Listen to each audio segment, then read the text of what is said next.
All right, so today we're here with Daniel. Daniel is actually a school teacher, MOE teacher, right? Ex-MOE teacher. Ex-MOE teacher, and then you decided to go into private tuition. Yes. So, and you were telling me that you actually bought your first HDB Yes. at a very good price. What price was it? I bought a 3-room flat in Ishun. When I bought it, it was 288k. Yes. 288k. So per square feet, I think it's 390 or 400 per So square feet. you bought a 3-room HDB at Yishun at 288k. Yes. That's actually considered a very good price in today's market. Yes. Correct. How much capital gains have you experienced on that property right now, as of right now? I think about 30%. 30%. Yeah. When did you buy it? I bought 2 years ago in the midst of COVID. So you bought this in the midst of COVID for 288k. Yes. So how is your experience living there right now? Oh, I'm quite happy because very spacious and yeah, I got the place I can call my own home lah. Yeah, So then you also telling me that you bought this place on the first viewing, right? You went there, you saw, you liked, and you just made an offer on the spot. yes, and the price they asked for is quite reasonable. So there wasn't much negotiation. I offered the price. I just said, okay, I take this price. Okay. Yeah. So is it like very far away from Ishun MRT? Like which part of Ishun roughly? Quite far. I mean, there's to get there, you need to take a bus about 6 stops away. Yeah, so it's not really walking distance to any MRT. So you need to walk quite a distance. That's why I think maybe the price is a bit lower because of the distance from MRT. Yeah. So you know most Singaporeans love to stay in properties that is near to MRT. Yes. How does it feel to live in a property that is not so near to an MRT? Like, do you ever get used to it? Still getting used to it lah. Because when I was staying in my parents' place, Yeah. it was like 10 minutes walk to MRT. So I used to walk to MRT most of my life. And suddenly now I have to adapt to taking the bus to the MRT. Then when people visit me, I still have to give them instructions on, oh, you need to take this bus, stop at which bus stop, whatever. So a bit more inconvenient. But I think because of the price of the property is so attractive. So I think I make do with the inconvenience lah. It's fine. Maybe my second property I get a better location. But so the golden question is it worth the inconvenience? For now, yes, it is because It's worth the inconvenience. yes. Okay. Unless like I want to, have tuition at my house. I need a better location so that to get students more easily. But the location not very good lah, so it's very hard to get students also. So at the point of purchase, right, you were comparing this not so near MRT at 288,000. Yeah, How much were the ones nearer to the MRT? What was the price difference? I think the one nearer is up to 350k. So the price difference is about $70,000. 80,000. Yeah. So you didn't feel that paying $70,000 more to be near to the MRT was worth the price? Yeah, correct. Back then I didn't think that 70,000 extra is worth the convenience. What about now, on hindsight? If given a choice now, would you pay $70,000 more to be nearer to the MRT? Yes, because I can afford 7,000 more. Ah. Back then, I think I'm looking for the price, but I wiped up most of my CPF to buy the property. So most of the 288,000 was funded using your CPF And some cash. and some cash. Yeah, correct. Now, how do you feel about accrued interest? What are your views on accrued interest? Accrued interest, at the end of the day, when you sell the property, then you have to pay back, right? Accrued Yes. interest. So, and payback is paid back to your own CPF, right? That is correct. Yeah, so it's still my own money, ma. Okay, so now are you aware that if you did not use your CPF, you would have gotten that in cash? If you sell it, Yeah. you sell it. So you would have gotten it both ways, meaning to say if you kept your CPF in your CPF account, the government would be paying you accrued interest. Plus, when you sell your property, you don't have to pay back to your own CPF. So you'll be getting both sides. You'll be getting accrued interest from the government and getting cash from selling your property. Yeah, that one is only if you have that much cash at the beginning, lah. Yes. So you're okay with that? Yeah, I'm okay with that. So, yeah, back then I didn't have so much spare cash, lah. Okay. So I used like CPF instead. What do you love most about that? Considering it's not near MRT, you know? There's a coffee shop like just next block. So I get my meals there most of the time. And there's a garden nearby. I think it's quite a quiet neighborhood. Okay. Not many incidents happen there. A few cats at the block, down the block. There are shops nearby. I think it's quite convenient. Other than the fact that it's far from MRT, that's the only downside. Other than that, I quite like the place. And also, if I buy at such a good price, I also don't have much complaints also. So are you tempted to cash out on your profits? Not anytime soon. Yeah, because now it's not yet MOP. I think by the time MOP probably is maybe 400K. Yeah, probably. I mean, there's a good chance, yeah. Yeah, so I have to see my financial situation at that time. See if I can afford a bigger flat or afford to upgrade. So at the time, I'm quite happy with what I am now. And I think the most important thing is to be happy. Of course, yeah. So, I mean, there's always a bigger flat Yes. for you to go Better after. location. There's always, it's never ending one. Yes. So even if you stay in a nice, even if you stay in a EC, you want to go to a condo. Yes. If you stay in a condo, you want to go to a bungalow. Yes. So there's never ending one. So the key thing is whether you're happy where you are, living within the means. Yes, of course. So I think overstretching your finances just to live in a fancy property, I think it could be quite stressful also lah. Yeah. Yeah, because some people they spend quite a lot. I mean, they spend quite a lot of their income to finance a house. Yes. Yeah. Then what if there's an incident that suddenly needs cash, or sudden emergency? Yeah, they have expensive property to sustain. I think it's harder to sleep peacefully at night. Okay, yeah, that I think that makes a lot of sense because in fact, like right now, economy is not doing very well. Yeah. So whoever made prudent decisions back then, then today they are not so strong for them lah. Yes. Yeah. And I believe having a roof over your head, especially if it's fully paid for, I think that gives you a much better calmness. Even when you sleep, you wake up. And if you are doing investments, right? Yep. If you have a house that's fully paid for, Yeah. most likely you are more prepared to take on higher risk investment. Yes. Because whatever happens, at least you have a place to stay. Yes. Yeah. So So your property is fully paid for. not yet. But it's soon. only paid for 2 years. Soon, not yet lah. But if I have the cash, actually I would probably pay it off earlier. Okay. What about if you had cash? Would you redeem your CPF?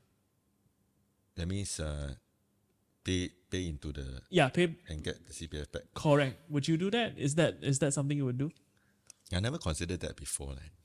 So Because some people feel that their CPF is in the house and they are incurring the accrued interest. So some people feel that if they have the cash, they would just put the cash into the CPF portion of the house and redeem the CPF so that they can be earning accrued interest. Has that thought ever crossed your mind? It's at 2.5%, right? That's right. Yeah. So if I'm confident, I think I'm confident that I can get more than generate 2.5, more. Yes. with my cash lah. So now I think getting 5% is quite possible lah. 5% or more with a cash investment. So that I would really prefer like you have a house that's fully paid. Yes. I don't have to worry about mortgage. Yes.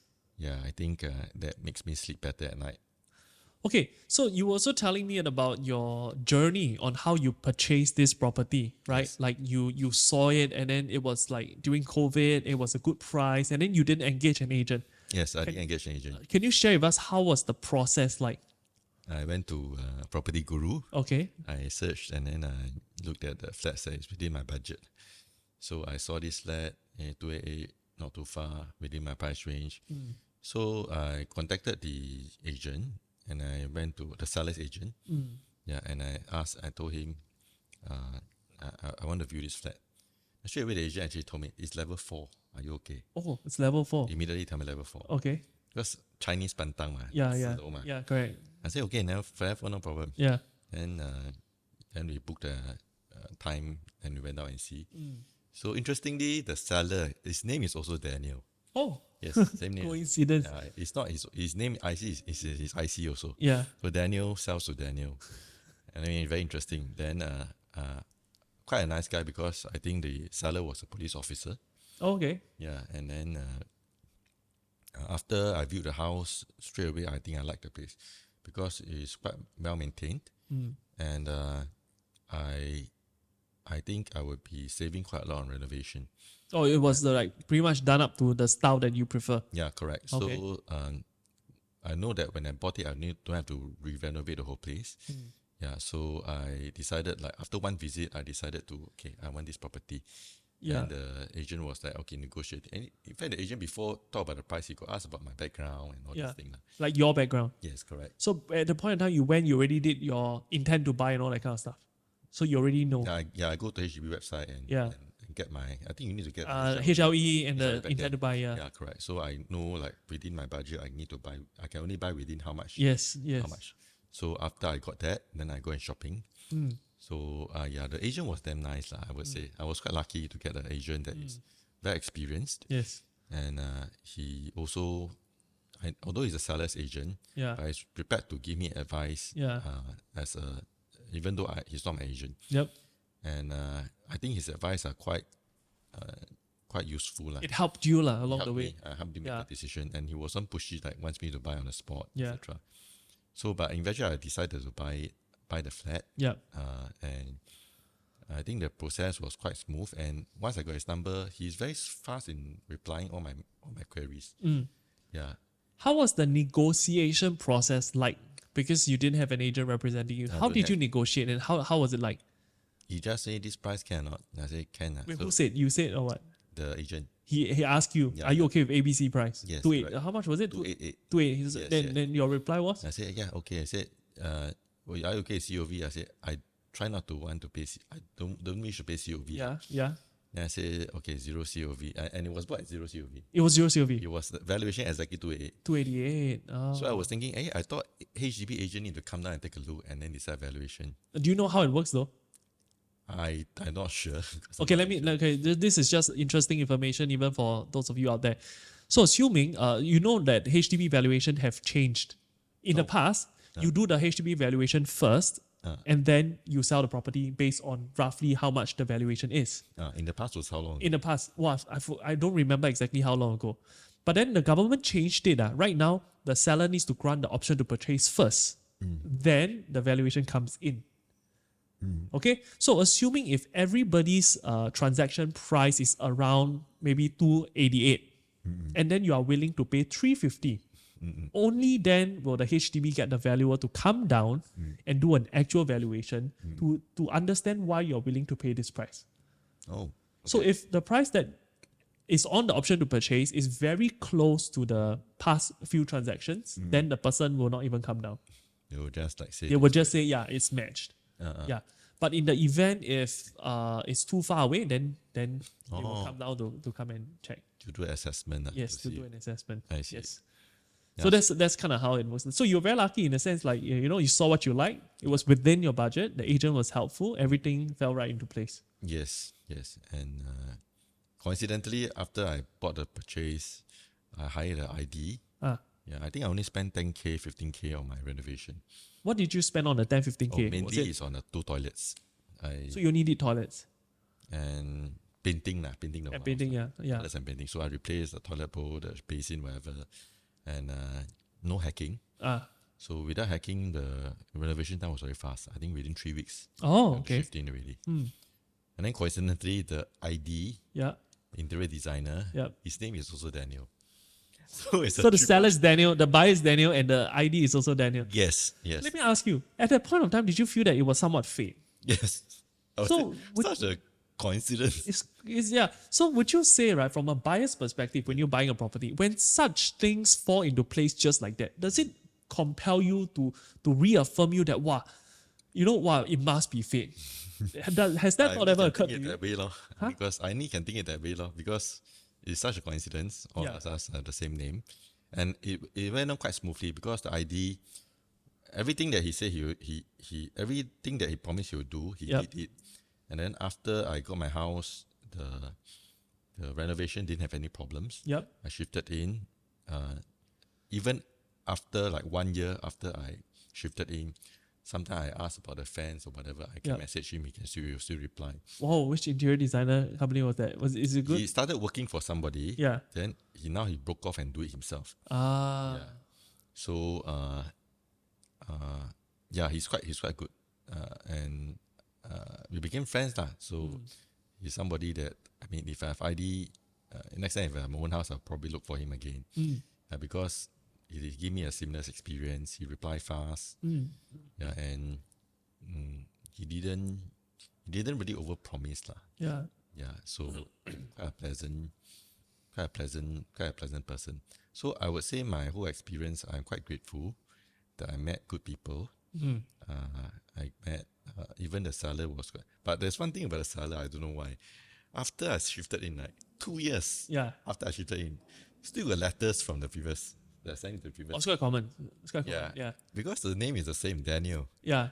So 2 years after I sent. So for the first year, actually, I contacted the seller. I said, got letter. Yeah. And when I read the second year, I don't bother really. Okay, I'll let that guy through. Yeah. Because chances are, if by then he still haven't changed, means these are not important things to him. Probably, right? Because somehow I know he worked as a police officer. Yeah. So those in the banks one, and within the first year, I just inform him lah, like accumulate it, and I send it to him. I asked him to kind of collect. Yeah. But after reach the second year, when the still letters come to him, I just like ignore it. So the person who sold the property to you, what was his journey? Did he sell to upgrade or what? Oh, he sold and shifted back to his parents. Oh. Yeah. So that's quite an interesting move. So he sold the property to move back to the parents' place. Yes, correct. And he worked as a police officer.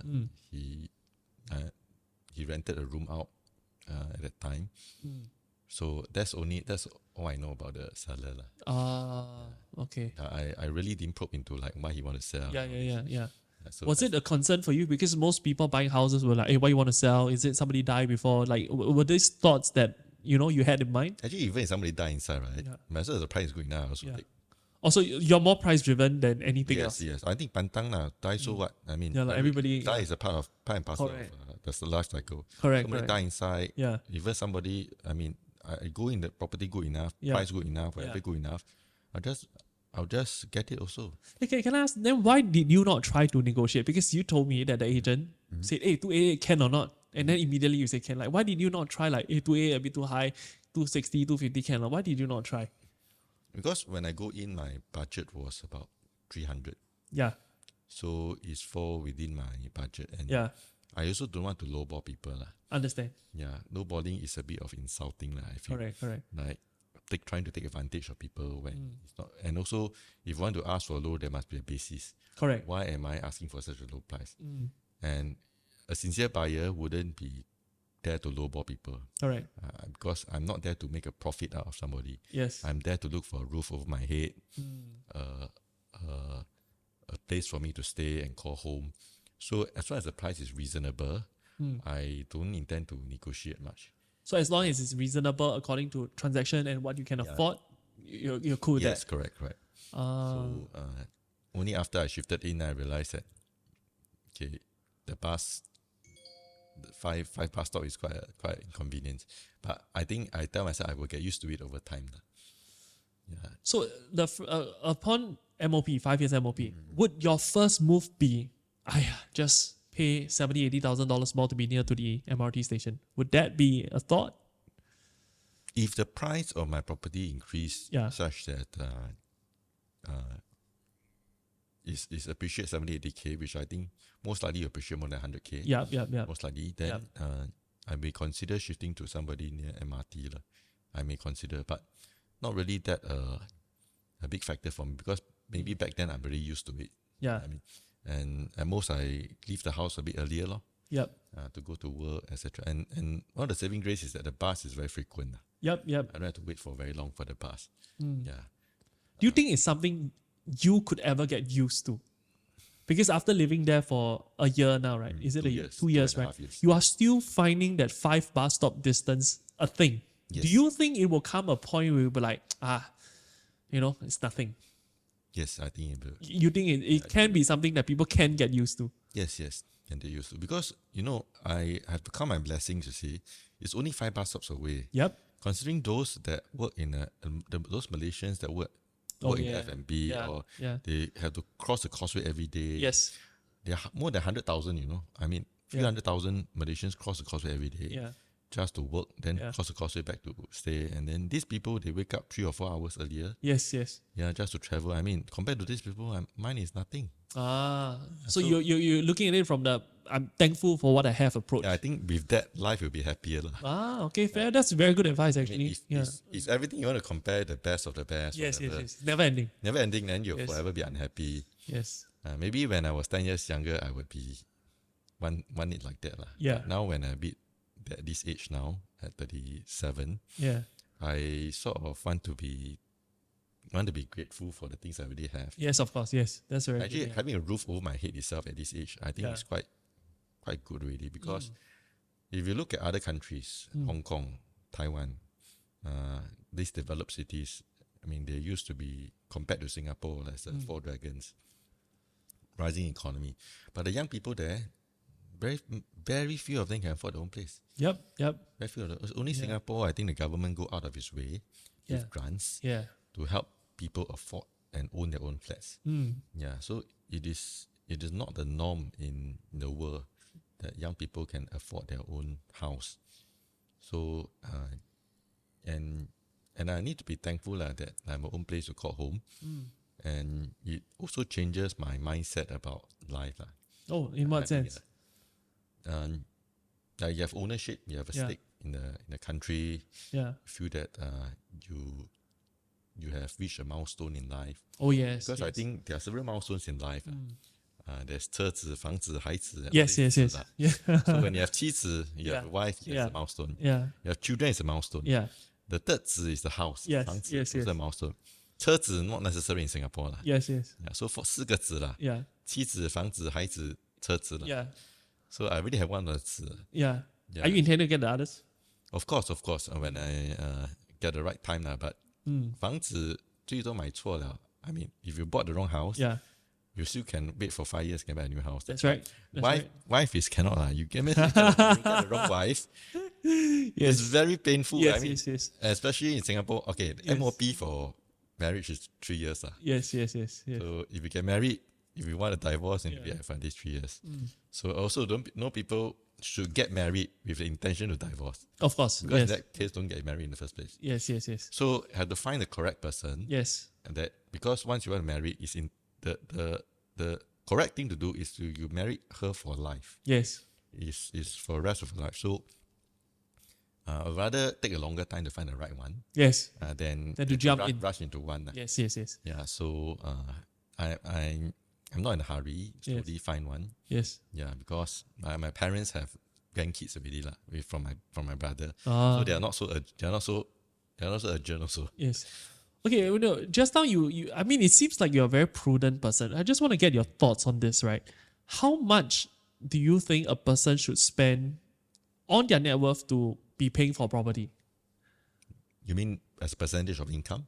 Let's say, for example, right, the reason why you arrive at a $288,000 budget was probably because you factor in how much you need to pay every month, right? So how many percent of a person's income you think should go towards paying the property? Not more than 25%. Not more than 25%. Yeah, correct. So anything more than 25%, you feel it's dangerous and not so prudent anymore.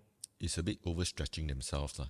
But I think it also depends whether you have wife or kids. Oh yeah, dual income or single Yeah, income. correct. So if you're single, probably you can go up to 30-40%. I think it's still okay. Yeah. But once you have wife or kids, you need to set aside more. Yes, of more course. money for contingencies. Yes. Because what if your child falls sick? Yes, of course. This kind of thing. And there are more insurance to pay, more house to feed. Correct. But property is still one of the essential. No roof over your head. It's very hard to even focus on a job. Yes, of course. Yes, fully agree. Yeah. Okay, so any last words to tell the viewers out there if they're thinking of buying a 3-room flat that is in the Ishun area? What would your advice be? What you love, what you don't love? Do you regret your decision? Anything you want to say? I think best is to buy within your budget. Okay. Yeah. Then if I had the patience, I would go for BTO. Okay. But the BTO restriction is for singles, it's only 2 room. Yes.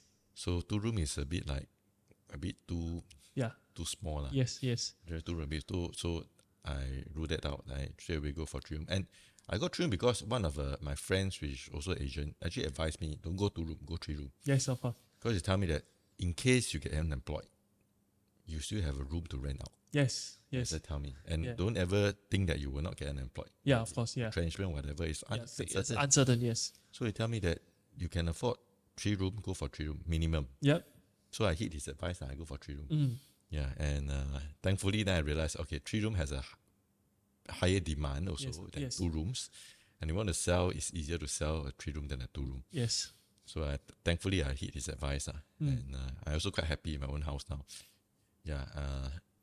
So my advice is probably minimum get a 3 room. I think buy within your budget. Yes, of course, yeah. And also for purchase, I don't know whether I'm really qualified to give advice here. It's okay. I mean, property agent. It's okay. It's just like advice from the perspective of a person who is currently staying there, paying mortgage. You know, do you think it's worth it? Do you encourage people to do it? You know, yeah. It's more of people who are looking to take a similar route as you. Maybe they're thinking of buying a 3-room flat. Should they? Should they not? You know, what do you hope you would have done better or anything like that? Hope I had done better. Yeah. I had no complaints. I'm really very happy. So this is the best decision you could have made. Right. I didn't look. I didn't have any regrets through the property purchase because it was quite smooth, and I did it without agent. So you feel quite accomplished. Like, yes, I saved the agent fee. Like, it could have been done. That's good. I saved 2.8K, 1% of the fee, and it was quite seamless. But I would not say that this will apply for everyone. I think if you, let's say, you don't have the patience or you are not so confident, it's still better to engage an agent. Yeah. Because agent will navigate through all the paperwork and will negotiate a good price for you. Yes. So having an agent to represent you is still a very good thing if you can afford it. Let me ask you a question. One last question. Last question. Now, assuming the seller's agent quoted you 288 and you agreed to 288 and you saved $3,000. Now, what if an agent representing you could get you the house at assuming like 260? Would you mind paying an agent fee? No, I don't mind. You wouldn't mind? I would pay because you help me save money. Correct. So you help me save money. So that's why having an agent would help you save money also. Yes. It's a great negotiator. Yeah. Fun fact, because agents are very paiseh, right? So to them, like you feel that you lowball a person is not so nice. But as an agent, that's literally their job to just try and push boundaries and test and this and that. Agent talk to agent. Like agent talk to agent like, hey bro, can or not, you know? Then they will just say, you go a bit this and that, just to close the deal. Possible if the agent is good negotiator and get a good price. But I mean, I didn't really think about that at that moment. Okay, so one last one, but really last one. So you were saying that the amenity that you enjoy the most, right? Considering it's not really near to the MRT, you're saying it's the coffee shop and the park, right? The park I didn't really go much. I go to the coffee shop every day almost. So it's just a coffee shop for the convenience of being able to get food. Yeah, food and every time you want to go MRT, you just take the 5 bus stops. Yes, correct. And no complaints. Love it. So far no complaints. No complaints. It's amazing. Okay. I mean, happy most important. Yeah, I fully agree with you. Happy and buying something within your means that you know that you can afford even when times are bad. I think that's very important. Yeah, so as long as I stay employed, I don't have to fork out cash. My CPF is covers everything. Fully covered. Oh, that's amazing. Yeah. So I think I'm in a good position already. I have no complaints. Yeah, really, that's true. Yeah. Like you can afford to take bigger risk if you want to, because like you said, at the end of the day, you know there's a roof over your head. That is only if I pay off the house. I know I pay off the house yet. Only 2 years plus. Yeah, but you got to stay employed for the CPF to come in and then you can pay for the money. Actually, the key thing is still employment, having income. Yes. Without that, you don't have to talk about any property or anything. Even rental, you cannot afford. That's true. So having the income, having a job, staying employed, I think that is still the essential thing. Okay. Yeah. Okay, thank you so much, Daniel. So this is Daniel. He's a tuition teacher. You can check out his information I'm going to drop the links below. And this is his perspective on how it feels like to be living in a 3-room HDB in Yishun. See you guys.